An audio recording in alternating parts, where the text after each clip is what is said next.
Bayangkan sebuah zaman di Kediri, di mana jalan menuju Tuhan ditempuh dengan memakan daging mayat dan meminum darah manusia. Itu adalah era Bhairawa Tantra yang mengerikan. Tapi, bagaimana cara Wali Songo mengubah ritual sadis itu menjadi kenduri dan tumpengan yang damai tanpa menumpahkan setetes darah pun? Inilah kisah jenius Sunan Bonang, mengislamkan tanah Jawa lewat perut dan seni, bukan pedang. Assalamualaikum warahmatullahi wabarakatuh. Segala puji bagi Allah, Tuhan seru sekalian alam. Malam itu di Pare, Kediri, udara terasa hangat namun membawa angin yang syarat akan ingatan masa lalu. Di sebuah panggung sederhana, namun berwibawa, duduklah sosok yang tidak asing bagi kaum Nahdliyin dan pencinta sejarah Nusantara. Kiai Haji Ahmad Muwafiq, atau yang akrab disapa Gus Muwafiq, dengan perawakannya yang khas, rambut gondrong yang memutih, kopiah hitam yang bertengger kokoh, dan sarung yang menyiratkan identitas kaum santri, memegang mikrofon dengan tangan yang mantap. Di sekelilingnya, para jamaah duduk bersila, mata mereka tertuju pada satu titik, menantikan kepingan-kepingan kebijaksanaan yang akan dirangkai. Pare bukanlah sembarang tempat, ini adalah tanah tua, tanah yang pernah menjadi saksi bisu pergulatan kekuasaan, pertarungan ideologi, dan pergeseran peradaban dari era Hindu-Buddha menuju Islam. Di tanah inilah, sejarah Kediri pernah menjulang tinggi dengan segala kemegahan dan mistisismenya. Dan malam itu, Gus Muwafiq hadir bukan sekadar untuk berceramah agama dalam artian fikih yang kaku, melainkan untuk melakukan ruwatan pemikiran, meluruskan bengkok-bengkok sejarah yang selama ini disalahpahami oleh generasi modern yang terputus dari akarnya. Beliau membuka narasi dengan sebuah fenomena yang sangat dekat dengan denyut nadi masyarakat Jawa, bulan Sura.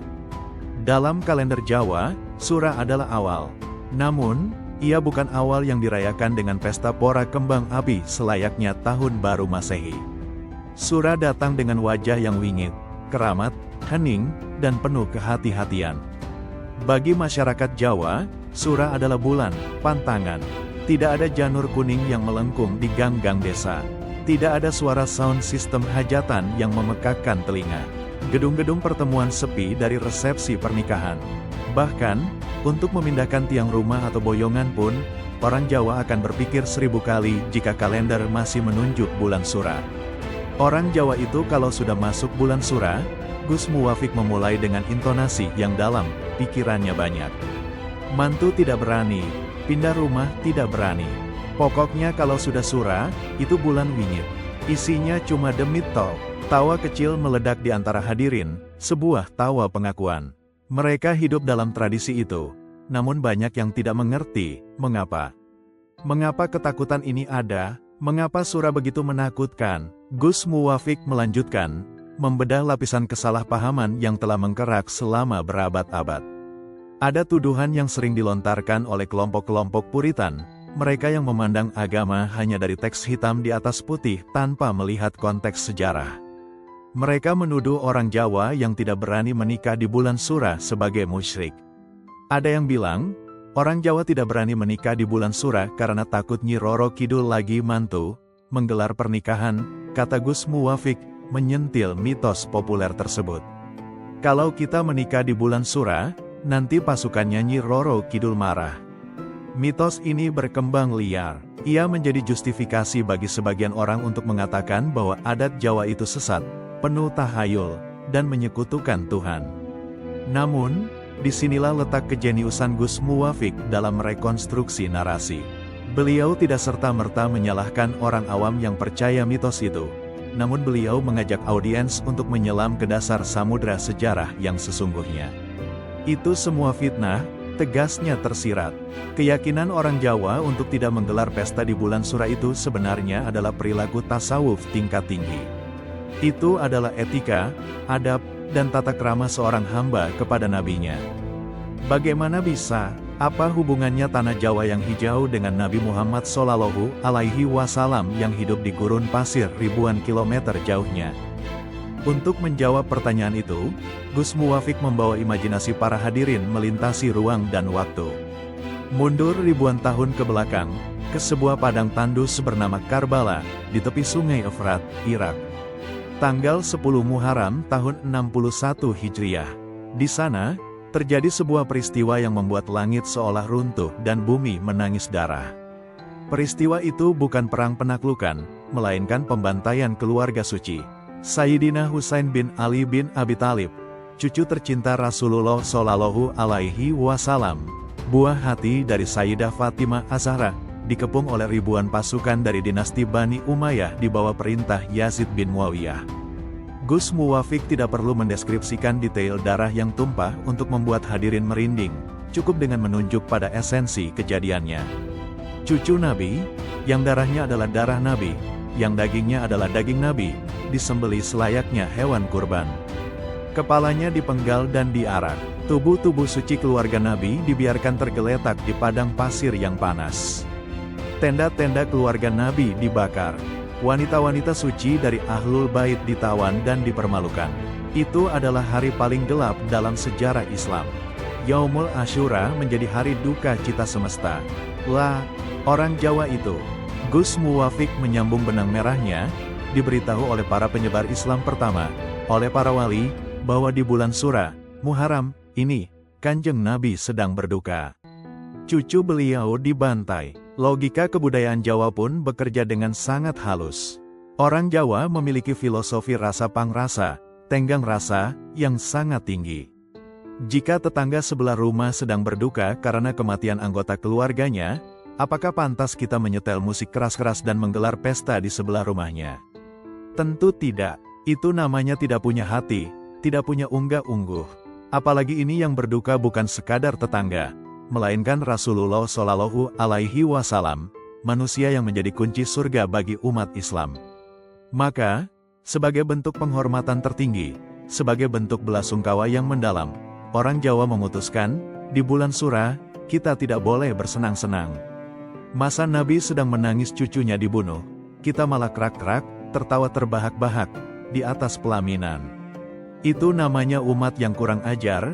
Demikianlah kira-kira pesan yang tersirat dari penjelasan Gus Muwafiq. Jadi, larangan menikah di bulan Sura bukanlah karena takut pada Nyi Roro Kidul. Bukan karena takut pada Batara Kala. Itu adalah manifestasi cinta. Sebuah silent demonstration, demonstrasi dalam diam, dari umat Islam di Nusantara untuk menunjukkan solidaritas mereka kepada Ahlul Bait. Gus Muwafiq kemudian menjelaskan bagaimana informasi tentang tragedi ini bisa sampai ke Jawa dan membentuk tradisi yang begitu kuat. Setelah tragedi Karbala, situasi politik di Timur Tengah menjadi sangat tidak kondusif bagi keturunan Nabi. Bani Umayyah memburu sisa-sisa keturunan Bani Hashim. Mereka yang selamat dari Karbala, terutama Sayyidina Ali Zainal Abidin, putra Husain yang selamat karena sakit saat perang, memilih jalan hidup yang berbeda. Mereka menjauh dari politik kekuasaan. Jalur keturunan ini terus bergerak menjauh. Dari Ali Zainal Abidin, lahir Muhammad Al-Baqir. Dari Muhammad Al-Baqir, lahir Ja'far Shodiq. Keturunan-keturunan suci ini mulai menyebar, diaspora, keluar Jazirah Arab. Mereka bergerak ke Persia, Iran, ke India, ke Champa, Kamboja, Vietnam, hingga akhirnya berlabuh di Nusantara. Perjalanan panjang ini tidak hanya memindahkan manusia, tetapi juga memindahkan tradisi dan memori. Di Persia, peringatan Asyura, 10 Muharram, diperingati dengan sangat ekspresif, bahkan cenderung fisik. Orang-orang memukul dada, bahkan melukai diri sendiri sebagai simbol penyesalan karena leluhur mereka, penduduk Kufah, dianggap gagal menolong Husain saat dipanggil. Namun, ketika memori kesedihan ini sampai di Jawa, ia bertemu dengan karakter manusia Jawa yang rimau, kalem, dan simbolis. Islam di Jawa tidak mengadopsi cara melukai diri. Islam Jawa tidak membawa dendam politik Bani Umayyah vs Bani Hashim. Islam Jawa mengambil saripati dari peristiwa itu, cinta dan duka. Oleh para wali songo, ekspresi duka ini dibungkus, dikemas, ulang agar sesuai dengan wadah budaya setempat. Maka orang Jawa kalau Sura membuat bubur Sura, kata Gus Muwafiq. Bubur Sura, atau bubur merah putih, bukanlah sesajen untuk memberi makan setan. Gus Muwafiq, dengan keahlian hermeneutika budayanya, membedah makna di balik sajian sederhana ini. Bubur merah, Gula Jawa. Ini adalah simbol darah. Darah Sayyidina Husain dan para syuhada yang membasahi tanah Karbala. Bubur putih, santan, gurih. Ini adalah simbol kesucian, simbol tulang belulang, simbol keikhlasan hati para syuhada yang kembali kepada Allah. Ketika seorang ibu di desa memasak bubur sura dan membagikannya ke tetangga, dia tidak sedang memuja roh halus. Dia sedang mengajarkan sejarah kepada anak-anaknya melalui lidah dan rasa. Nak, makanlah bubur ini. Ini bubur merah lambang darah cucu Nabi, bubur putih lambang kesuciannya. Bulan ini kita prihatin, bulan ini kita kirim doa. Tanpa perlu kitab tebal berjilid-jilid yang mungkin sulit dipahami oleh petani dan rakyat jelata, para wali berhasil menanamkan cinta kepada keluarga Nabi melalui semangkuk bubur. Ini adalah metode dakwah yang luar biasa canggih. Sebuah rekayasa sosial, social engineering, yang melampaui zamannya. Lebih jauh lagi, ekspresi berkabung ini diwujudkan dalam laku tapa bisu, puasa bicara, yang biasa dilakukan di keraton-keraton Jawa seperti Yogyakarta dan Surakarta pada malam satu sura.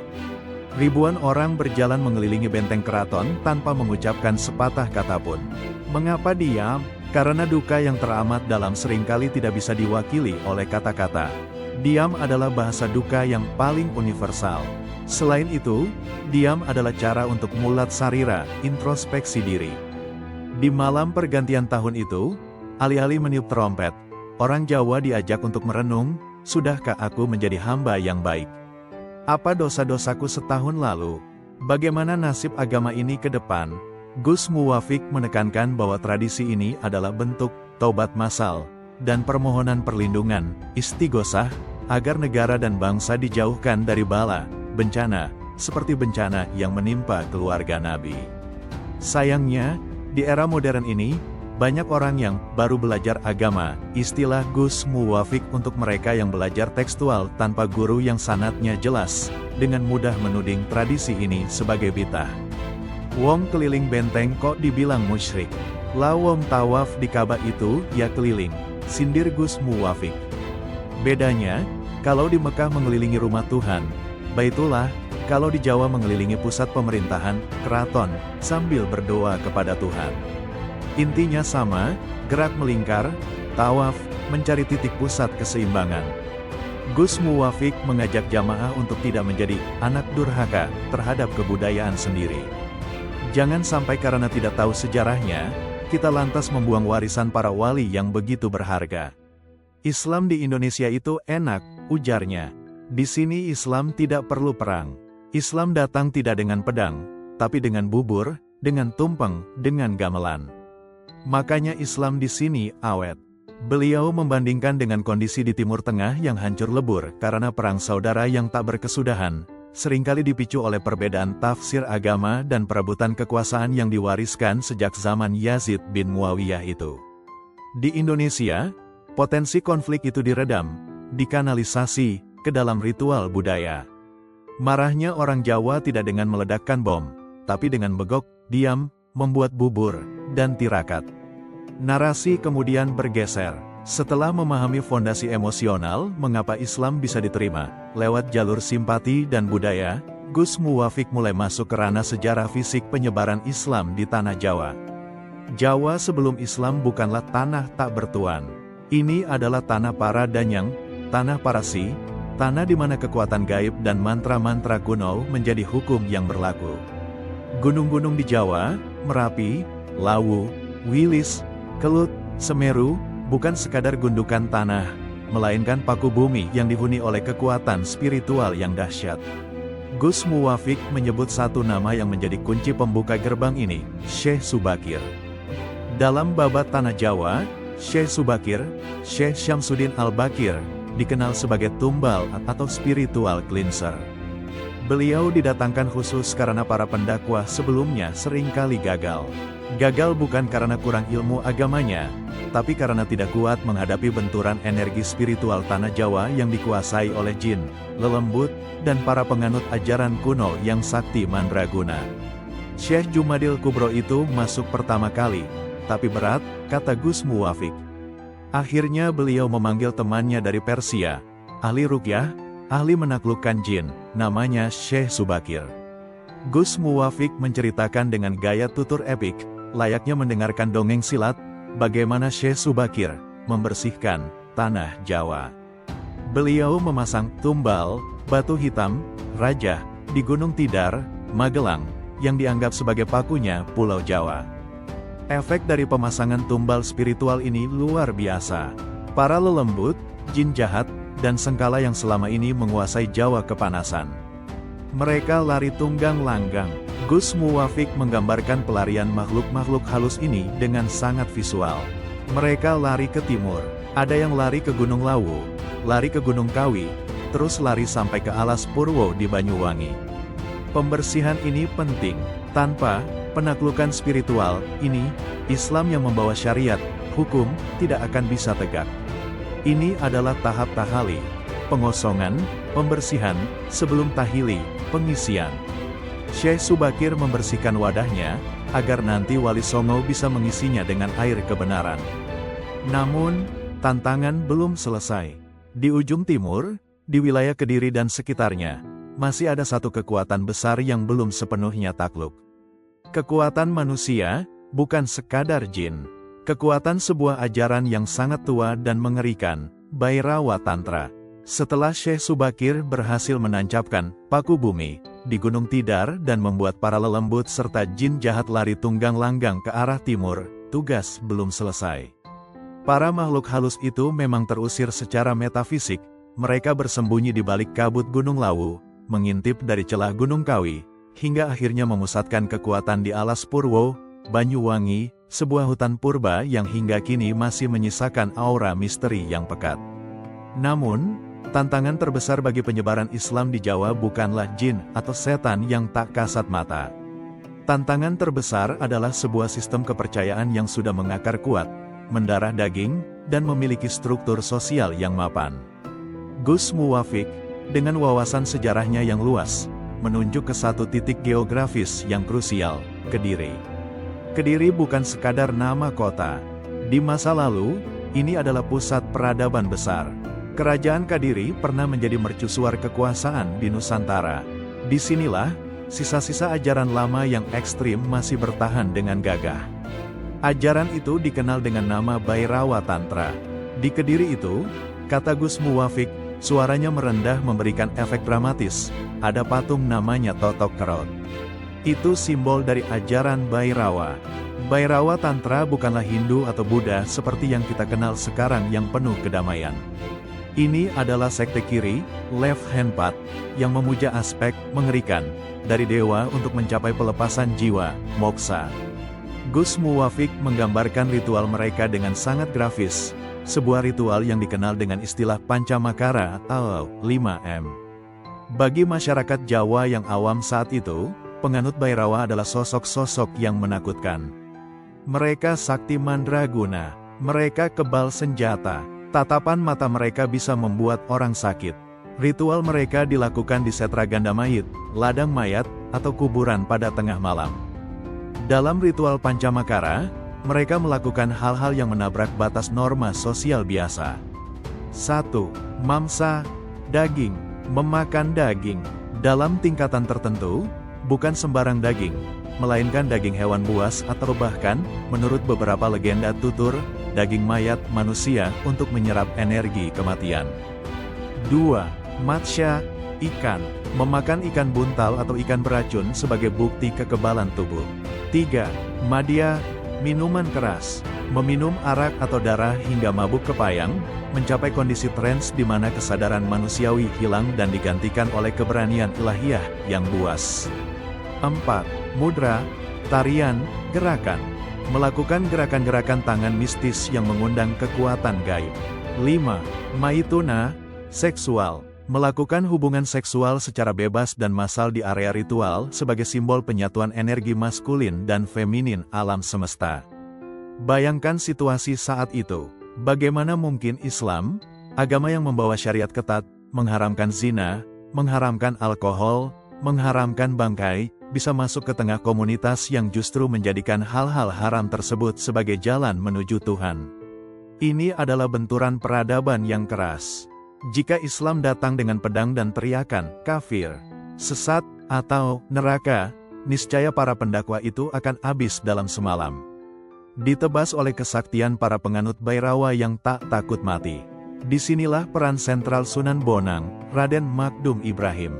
Beliau adalah putra Sunan Ampel, seorang intelektual Islam yang tidak hanya hafal Al-Quran dan hadis, tapi juga seorang sosiolog ulung, seniman, dan negarawan. Gus Muwafiq menggambarkan Sunan Bonang bukan sebagai ulama yang duduk manis di pesantren, melainkan sebagai intelijen budaya yang turun langsung ke lapangan. Sunan Bonang masuk ke Kediri, masuk ke jantung pertahanan Bhairawa. Beliau melihat, mengamati, dan menganalisis. Orang-orang Bhairawa ini sukanya apa? Pikir Sunan Bonang. Ternyata mereka suka kumpul-kumpul, serawung. Mereka suka makan enak, mamsa. Mereka suka minum-minum, madya, sampai teler. Mereka suka musik yang memacu adrenalin. Jika Sunan Bonang melarang kumpul-kumpulnya, orang Jawa akan marah karena mereka makhluk sosial. Jika dilarang makan enak, mereka akan memberontak. Maka, Sunan Bonang menggunakan strategi, ganti isi, wadah tetap. Gus Muwafiq menjelaskan transformasi ini dengan sangat cerdas. Sunan Bonang membuat acara tandingan. Beliau mengundang warga untuk berkumpul, persis seperti ritual Bhairawa. Tapi, menunya diubah total.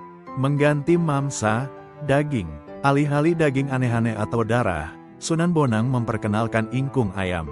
Ayam utuh yang dimasak dengan santan dan bumbu rempah yang lezat. Mengapa ayam? Dan mengapa bentuknya harus ditekuk, meringkuk? Gus Muwafiq menjelaskan filosofinya. Ingkung, itu berasal dari kata, injeng, mengasuh, atau manekung, bersujud. Bentuk ayam yang sujud, itu adalah simbolisasi bahwa manusia, sekuat apapun, sesakti apapun penganut Bhairawa, pada akhirnya harus bersujud, manekung kepada Sang Pencipta, Allah Subhanahu wa Ta'ala. Ayam itu diikat, simbol bahwa hawa nafsu liar harus dibelenggu. Mengganti sesajen dengan tumpeng. Orang Bhairawa dan Hindu Jawa memuja gunung, Mahameru, sebagai tempat tinggal dewa. Maka mereka membuat sesajen berbentuk gunungan. Sunan Bonang tidak menghancurkan bentuk itu. Beliau membuat tumpeng, nasi kuning atau putih yang dibentuk kerucut menyerupai gunung. Namun, maknanya digeser. Tumpeng bukan lagi tempat dewa, melainkan akronim dari Tumapaking Lempeng, berjalanlah di jalan yang lurus. Atau dalam bahasa Al-Quran, Ihdinas Sirotol Mustaqim. Pucuk tumpeng yang tunggal melambangkan tauhid, hanya ada satu Tuhan, yaitu Allah. Semua lauk pauk di bawahnya adalah simbol keberagaman makhluk yang tunduk pada yang satu. Jadi, kata Gus Muwafiq, dulu itu ritualnya serem. Makan mayat, minum darah. Oleh Sunan Bonang diganti, makan ingkung, minum kopi atau teh manis. Wareg, kenyang, tapi halal. Pulang-pulang tidak mabuk, tapi sehat. Inilah asal-usul tradisi kenduri atau selamatan. Dari kata salamah, keselamatan. Orang Jawa diajak untuk mencari keselamatan, bukan kesaktian yang membinasakan. Doa-doa mantra, Hong Wilaheng Namo Sidam, yang memanggil roh halus, diganti pelan-pelan dengan Bismillahirrohmanirrohim, dan kalimah Thoyibah. Orang-orang Bhairawa yang awalnya curiga, lama-lama tertarik. Loh, kok enak makanannya? Kok suasananya adem? Kok tidak perlu bunuh orang? Akhirnya, satu persatu mereka masuk Islam. Bukan karena takut pedang, tapi karena kenyang dan tenang. Selain makanan, ritual Bhairawa identik dengan bunyi-bunyian yang magis dan tarian, mudra, yang menghentak untuk mencapai ekstase. Jika Islam datang dan mengharamkan musik secara total saat itu, dakwah akan macet. Sunan Bonang, yang memiliki jiwa seni tinggi, menciptakan alat musik tandingan. Beliau menyempurnakan instrumen gamelan. Salah satu instrumen ciptaannya bahkan dinamai sesuai namanya, atau sebaliknya. Bonang. Gus Muwafiq memaparkan bahwa gamelan bukan sekadar alat musik ting-tung-ting-tung. Gamelan adalah sarana zikir. Setiap ketukan gamelan memiliki filosofi teologis yang dalam. Suara gamelan itu bunyinya, nang, ning, nung, gong, satu, nang, menang, Manusia harus menang melawan hawa nafsunya sendiri. Ini adalah jihad akbar. 2. Ning, wening, hening. Setelah menang dari nafsu, hati menjadi hening, jernih, wening. Siap menerima cahaya Tuhan. 3. Nung, dunung. Setelah hening, manusia menjadi dunung, paham, mengerti. Tahu arah hidup, tahu sangkan paraning dumadi, asal dan tujuan hidup. 4. Gong, agung. Segala sesuatu berakhir pada kebesaran yang maha agung. Suara, gong, yang besar dan menggema panjang adalah simbol keabadian Allah. Jadi orang Jawa itu kalau dengar gamelan, hatinya tenang. Itu zikir siri, zikir dalam hati, jelas Gus Muwafiq. Berbeda dengan musik modern yang membuat orang jingkrak-jingkrak lupa diri, gamelan dibuat dengan tempo yang meditatif. Ia meredam emosi, menurunkan amarah, dan mengajak jiwa untuk manekung, berkontemplasi. Ini adalah antitesis dari ritual Bhairawa yang liar dan buas. Sunan Bonang memadamkan api amarah Bhairawa dengan air kesejukan gamelan. Setelah perut kenyang dengan tumpeng dan ingkung, hati tenang dengan gamelan, barulah akal diisi dengan ilmu. Namun, Sunan Bonang dan para wali tahu, mengajarkan Al-Quran dan fikih secara langsung kepada masyarakat yang belum bisa baca tulis Arab adalah hal yang mustahil. Maka, diciptakanlah kurikulum kehidupan dalam bentuk lagu atau tembang, yang dikenal dengan macapat. Gus Muwafiq menyebut ini sebagai sob kehidupan manusia Jawa. Dalam ceramahnya, Gus Muwafiq tidak menjabarkan satu persatu secara rigid, namun beliau menekankan bahwa macapat adalah cara orang Jawa memahami siklus hidup dari lahir sampai mati dalam bingkai Islam. 1. Masku Mambang, janin yang mengapung di rahim. Simbol awal kehidupan. 2. Mijil, lahir ke dunia. 3. Sinom, masa muda yang bersemi, enom. 4. Asmarandana, masa jatuh cinta. Gus Muwafiq menyindir lagu cinta zaman sekarang yang lebay.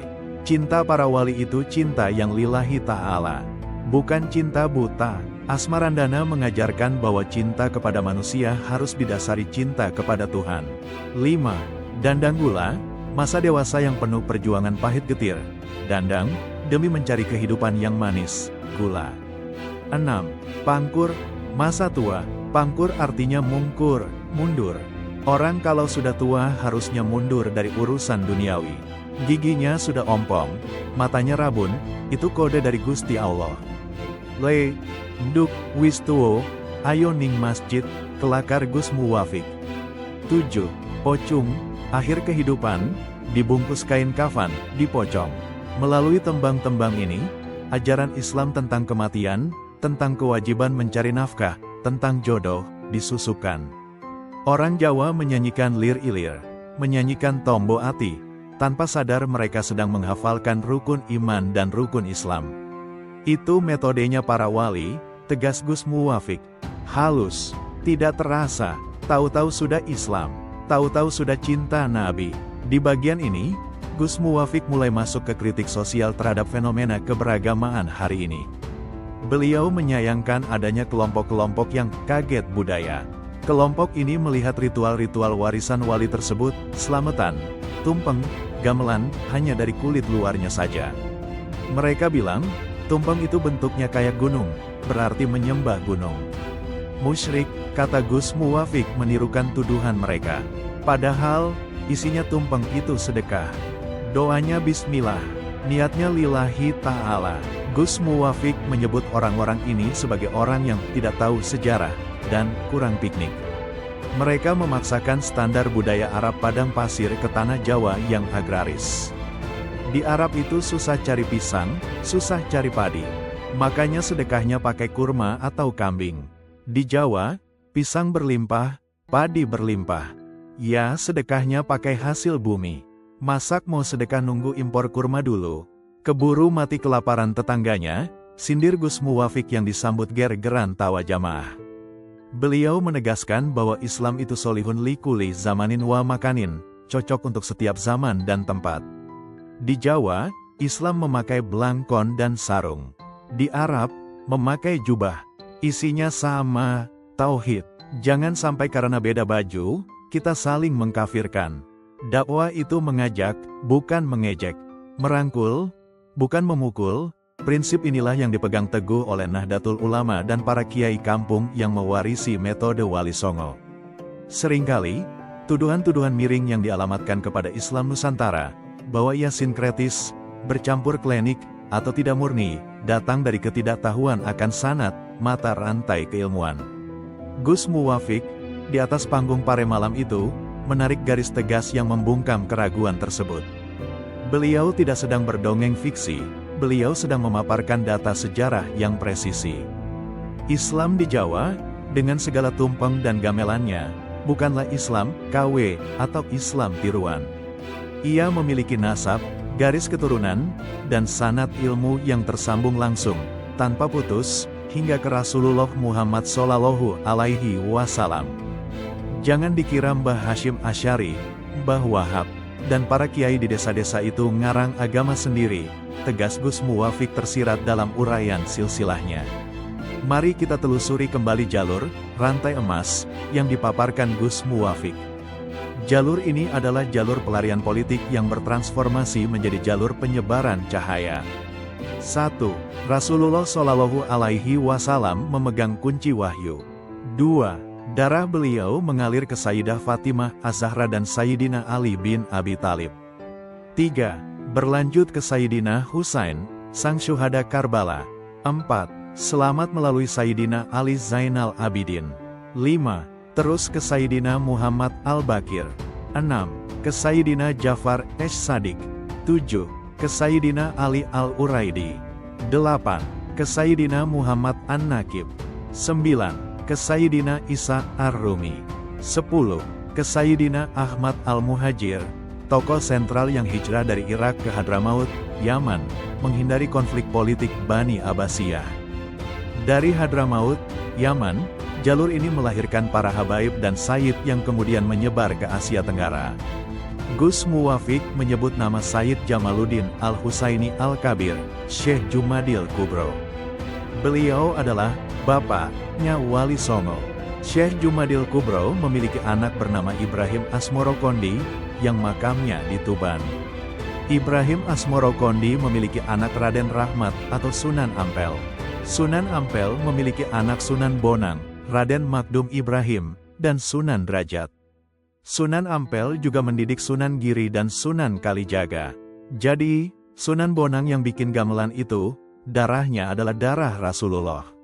Ilmunya adalah ilmu Rasulullah. Beliau tahu persis mana yang syirik dan mana yang strategi, papar Gus Muwafiq. Ini adalah poin krusial. Ketika Sunan Bonang mengganti mantra dengan kalimat tauhid, atau mengubah sesajen menjadi sedekah, itu bukan karena beliau tidak tahu hukum Islam. Justru karena beliau sangat paham esensi Islam, beliau berani melakukan ijtihad budaya. Orang yang ilmu agamanya dangkal biasanya kaku dan takut salah. Tapi orang yang ilmunya seluas samudra seperti para wali, mereka fleksibel, luwes, namun tidak hanyut. Gus Muwafiq kemudian membandingkan nasib Islam di Nusantara dengan wilayah lain. Mengapa Islam di Spanyol, Andalusia, yang pernah jaya selama 700 tahun bisa hilang tak berbekas, tinggal bangunan istana Alhambra saja? Mengapa Islam di Timur Tengah hari ini terus-menerus bergejolak dengan perang saudara? Jawabannya ada pada pola adaptasi budaya. Di banyak tempat, Islam datang dan memberangus budaya lokal. Akibatnya, terjadi resistensi atau penolakan bawah sadar. Ketika kekuasaan politik Islam runtuh, masyarakat kembali ke identitas lama mereka atau mencari identitas baru. Namun di Jawa dan Nusantara umumnya, para wali mengikat Islam dengan budaya.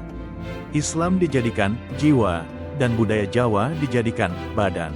Badannya pakai belangkon, jiwanya sujud kepada Allah. Badannya makan tumpeng, jiwanya bersedekah. Badannya mendengar gamelan, jiwanya berzikir. Karena Islam sudah menjadi daging dan tulang budaya Jawa, maka dia susah hilang, jelas Gus Muwafiq. Belanda menjajah 350 tahun, mencoba menyebarkan misi agama lain, mencoba memecah belah, tapi Islam di akar rumput tidak goyah.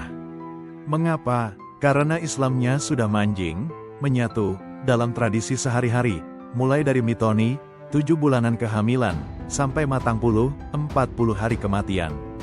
Orang Jawa tidak perlu menjadi Arab untuk menjadi Muslim yang taat.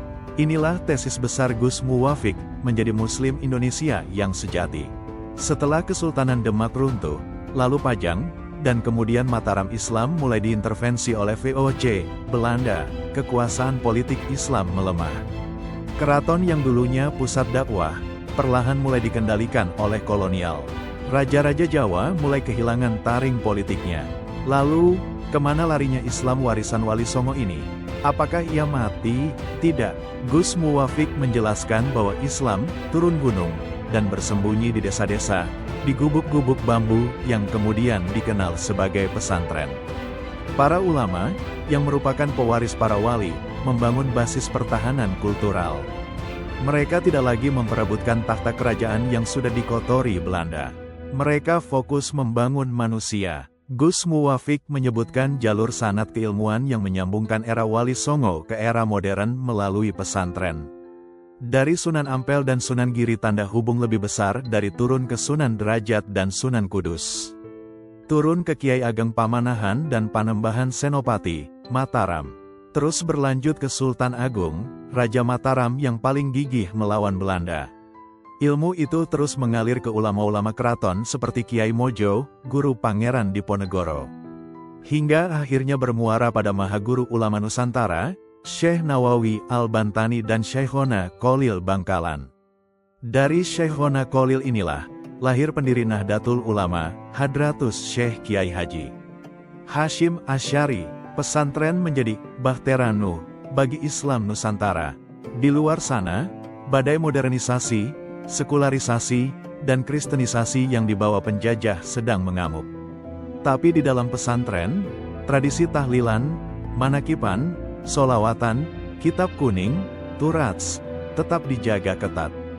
Pesantren menjaga api Islam tetap menyala meski kompor kerajaannya sudah hancur.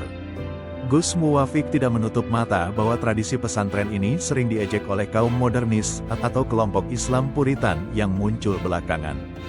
Mereka sering berkata, pesantren itu kuno, tahlilan itu tidak ada di zaman Nabi, ziarah kubur itu menyembah mayat. Dengan gaya satirnya yang khas, Gus Muwaffiq menjawab, "Loh, yang bilang tidak ada di zaman Nabi itu siapa? Mereka itu bacanya kurang banyak, kurang piknik." Gus Muwaffiq mencontohkan soal ziarah kubur. Para wali dan kiai mengajarkan ziarah kubur bukan untuk meminta nomor togel kepada mayat. Kita ziarah ke makam wali itu tujuannya tawasul, perantara doa, dan tabaruk, mencari berkah kesalehan. Kita ingat mati, kita ingat perjuangan mereka. Beliau menganalogikan dengan sinyal HP. Kalau kamu punya HP, tapi jauh dari tower, BTS, sinyalnya lemah. Doamu mungkin putus nyambung. Nah, para wali itu ibarat tower pemancar yang sinyalnya kuat ke Gusti Allah.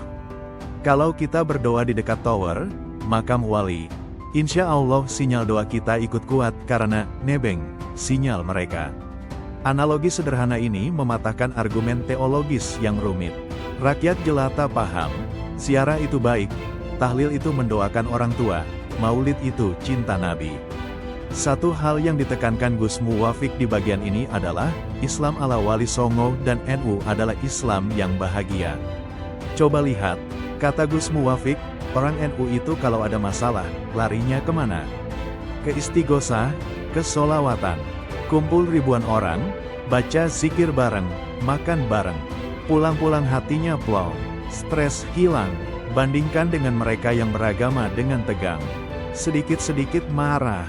Sedikit-sedikit demo, sedikit-sedikit neraka, hidupnya penuh kecurigaan dan kemarahan. Wajahnya kusam, jarang senyum. Ketemu orang beda sedikit, langsung dibilang kafir. Apa enak hidup seperti itu? Sindir Gus Muwaffiq. Islam Nusantara menawarkan jalan kebahagiaan.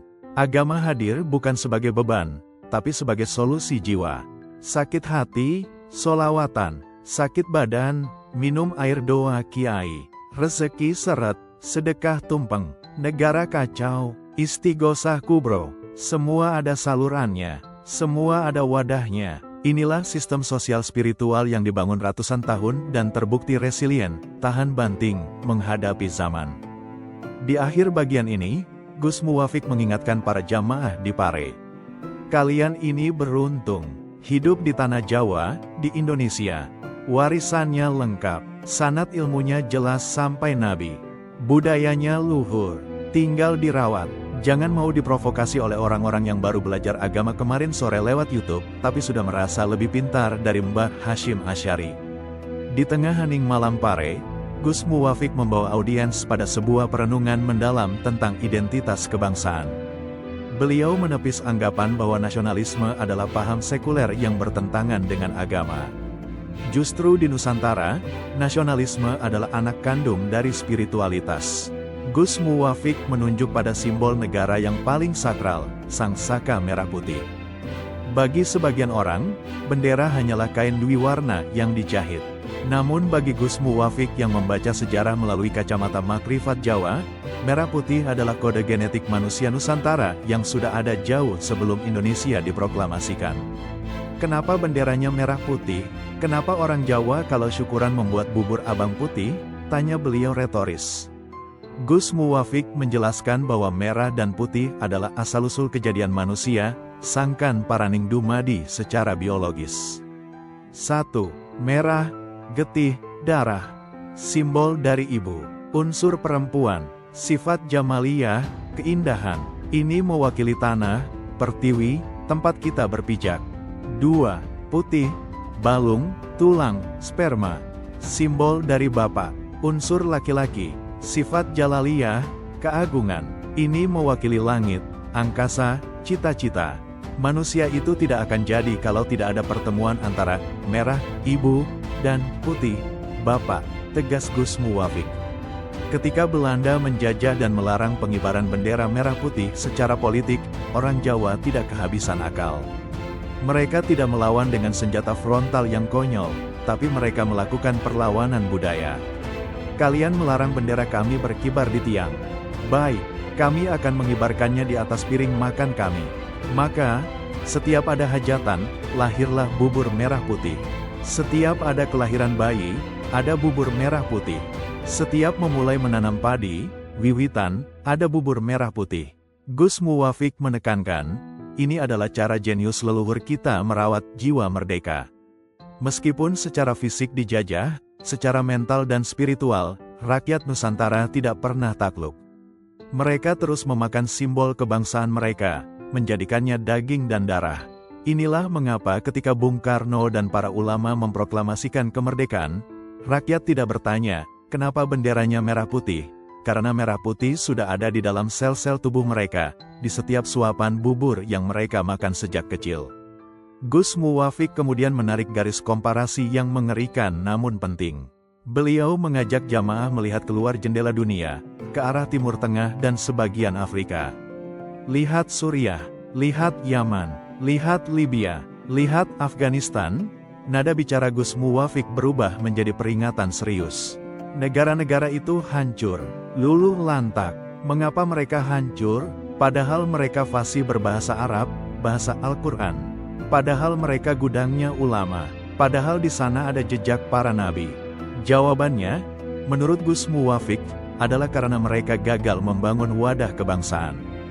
Mereka memiliki isi, agama, yang kuat, tapi wadah, negara, budayanya pecah. Di sana, agama dipertentangkan dengan negara. Kelompok yang satu merasa paling benar, ingin mendirikan khilafah versi mereka sendiri, lalu mengkafirkan saudaranya yang lain. Akibatnya apa? Perang saudara, jelas Gus Muwafiq. Beliau mengutip data yang menyayat hati. Ada 157 juta pengungsi korban perang di Timur Tengah. Mereka terusir dari tanah airnya. Mereka lari ke Eropa, menyeberangi lautan dengan perahu karet. Banyak yang tenggelam, banyak yang terlunta-lunta. Begitu sampai di Eropa, di negara kafir, apakah mereka masih bisa menjalankan Islam dengan sempurna? Tanya Gus Muwafiq. Tidak, jangankan sholat berjamaah, mau cari tempat sujud saja susah. Anak cucu mereka lama-lama lupa ngaji, lupa syariat, karena tercerabut dari akarnya. Gus Muwafik menyebut ini sebagai kehancuran agama karena hancurnya negara. Ketika negara hancur, masjid hancur. Ketika negara hancur, pesantren, madrasah tutup. Ketika negara hancur, ulama tidak bisa mengajar, malah dibunuh atau mengungsi.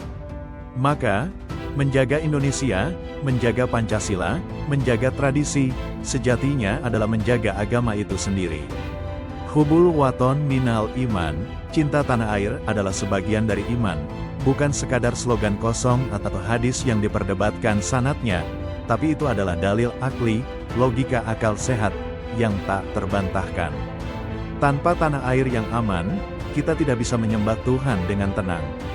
Gus Muwafik kembali mengingatkan tentang kebesaran Majapahit.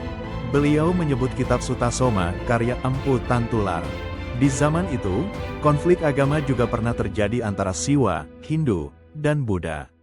Namun, para empu, intelektual, zaman itu berhasil merumuskan konsep penyatuan. Bhinneka Tunggal Ika Tanhana Dharma Mangwa, berbeda-beda tetapi tetap satu, tidak ada kebenaran yang mendua.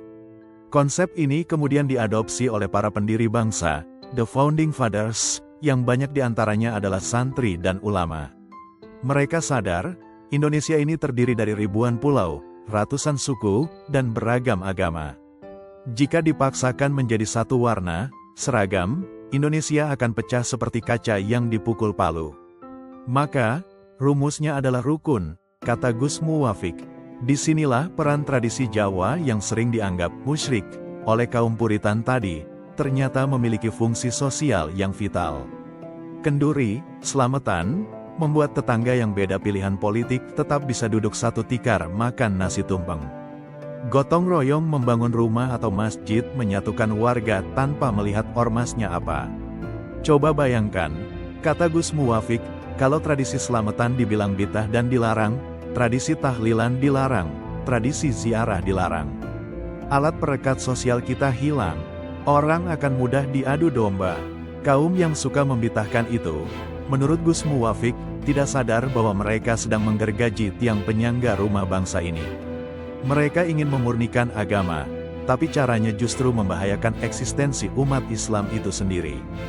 Gus Muwafik menyoroti fenomena anak muda zaman sekarang yang semangat beragamanya tinggi, tapi kosong sejarah.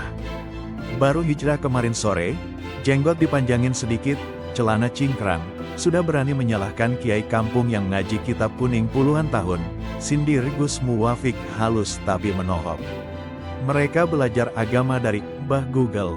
Mereka belajar dari potongan video pendek tanpa tahu konteksnya. Akibatnya, mereka menjadi generasi ahistoris, generasi yang putus sejarah. Mereka tidak tahu betapa susahnya para wali menyebarkan Islam tanpa menumpahkan darah. Mereka tidak tahu betapa beratnya tirakat Syekh Subakir di Gunung Tidar. Mereka tidak tahu filosofi di balik tumpeng dan gamelan. Yang mereka tahu hanya, ini tidak ada dalilnya.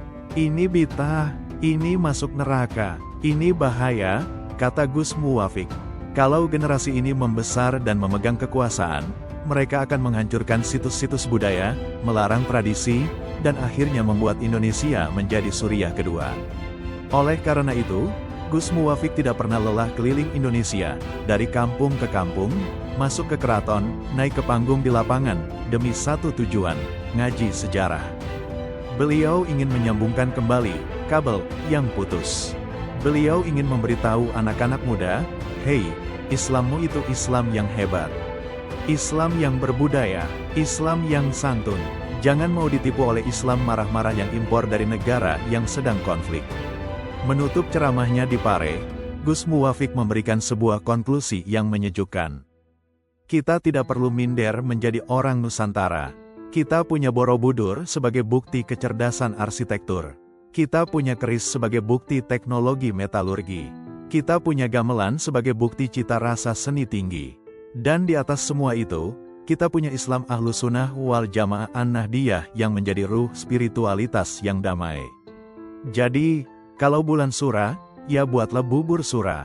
Kirim doa buat Sayyidina Husain, buat leluhur, buat Mbah Hashim, buat para pahlawan, pesan Gus Muwafik. Jangan takut dibilang musyrik selama hati kita bertauhid la ilaha illallah Muhammadur Rasulullah. Biarkan anjing menggonggong, kafilah tetap berlalu. Biarkan mereka yang baru belajar agama ribut dengan dalil-dalil tekstualnya. Sementara kita, kaum santri Nusantara, tetap asyik masyuk menikmati indahnya beragama dengan rasa, dengan budaya, dan dengan cinta. Di Pare, di tanah bekas kerajaan Kadiri, di bawah langit malam yang dipenuhi bintang, Gus Muwafik telah meniupkan sangkakala kesadaran bahwa Indonesia adalah sepotong surga yang dititipkan Tuhan, dan Islam adalah cahaya yang menjaganya agar tidak redup. Al-Fatihah. Dan ribuan jamaah pun menundukkan kepala, mengirimkan doa, menyambungkan rohani mereka ke langit, melalui jalur, sanad, yang telah direntangkan oleh para wali berabad-abad silam.